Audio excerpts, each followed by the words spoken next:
Bonjour tout le monde. Cette vidéo particulièrement, je le fais pour la famille de Timothée. Et je veux parler directement à la femme et puis le grand frère Tagoui PC. En fait, tout le monde ne sait pas ce qui s'est passé exactement. Il y a beaucoup de personnes qui accusent Odako par ici. Beaucoup qui ne connaissent pas ce qui s'est passé réellement. Mort naturel ou bien ça provient de la femme et tout. Mais je voulais dire quelque chose en ce que beaucoup en fait insinuent que la femme avait connu de l'adultère. Si tu es un homme et puis ta femme commet de l'adultère, même la Bible autorise à ce que tu le répudies. Même dans les 10 commandements de la loi mosaïque et tout, en Exode, je pense, oui, en Exode 20 verset 14 et tout, c'est indiqué tu ne commettras plus de l'adultère. Et sans suivre avec le Lévitique 20 verset 14, la Bible indique très bien que quelqu'un qui a connu l'adultère, une femme mariée qui a connu l'adultère est puni de la mort et tout. Je sais aujourd'hui beaucoup de pasteurs, quand ils voulaient en fait couvrir leur désordre et tout, ils ne citent pas l'Ancien Testament, mais quand ils voulaient de dîmes, quand ils voulaient que les gens fassent du don et tout ça là, c'est les Anciens Testaments qui énoncent et tout. Aujourd'hui, on ne peut plus encore lapider quelqu'un, on ne peut plus encore tuer quelqu'un et tout, mais si la Bible dit qu'en fait, si une femme commet de l'adultère, il est mort. Aujourd'hui, quand tu es leader surtout, et puis ta femme commet de l'adultère, ça veut dire que, spirituellement, la personne que Dieu a placée à côté de toi de t'aider, elle est morte et tout. Donc, tout ce que tu vas faire en termes de business, tout ce que tu vas entreprendre et tout, ça serait prématurément mort en fait. Et puis ta vie en danger tous les jours en fait.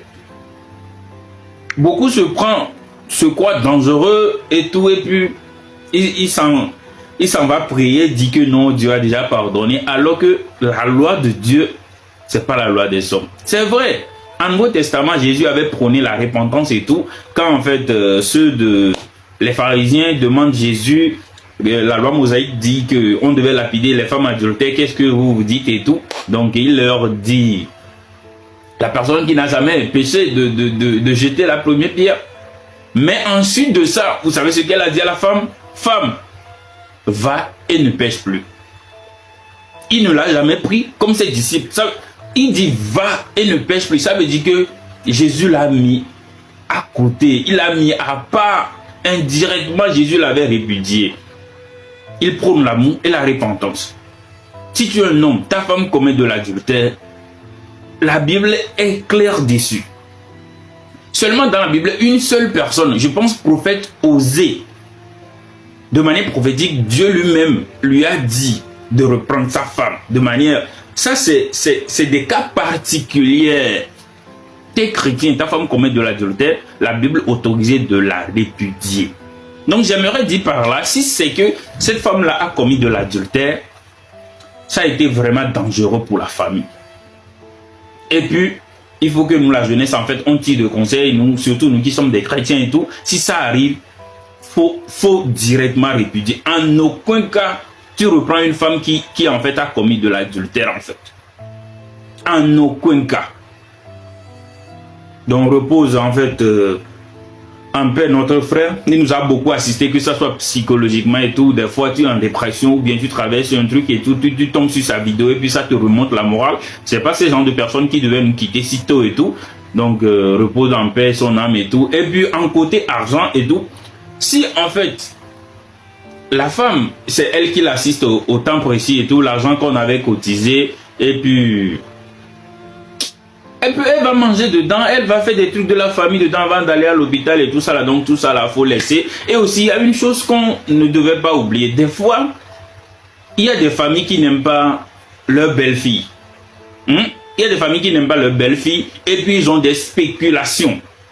La famille a des petits soucis, des problèmes et tout, et puis la belle famille, lui, a des spéculations. Et une fois que ce genre de problème arrive, en fait, ça amplifie leur spéculation, et puis tout le monde pense que c'est vrai, la femme a commis de l'adultère. Mais est-ce vraiment, dans la famille même, si on demande la femme, est-ce que la femme a vraiment fait ce genre de trucs? Il y a quelque chose, il y a des spéculations en fait qui ressortent, et puis tout le monde va croire et tout. Il y a des problèmes dans chaque famille. Surtout, il y a beaucoup de personnes qui ne sont pas mariées, mais qui voulaient juger, qui voulaient en fait être des juges en fait. Il faut être dans le mariage pour comprendre et tout. Donc, ça peut être juste des spéculations des gens qui n'aiment pas la fille et tout. Et puis quand l'homme est mort, oui, en fait, enchaîne des spéculations. Mais si c'est vrai qu'elle avait commis de l'adultère, que nous, à la jeunesse, on t'y conseille. Et puis, jamais tu reprends une fille, une femme qui commet un adultère. La Bible avait bien appuyé. En cas d'adultère, tu peux répudier ta femme. Donc, repose en paix notre frère et tout. Et puis, il y a d'argent qu'on dit, il y a des problèmes restants à ce que notre père puisse être inhumé et tout. Donc, ceux qui sont des devanciers, que ce soit Odaku, que ce soit les autres et tout, si possible, lancer une cagnotte, on cotise encore. Et puis, que notre frère soit repose en paix, quoi.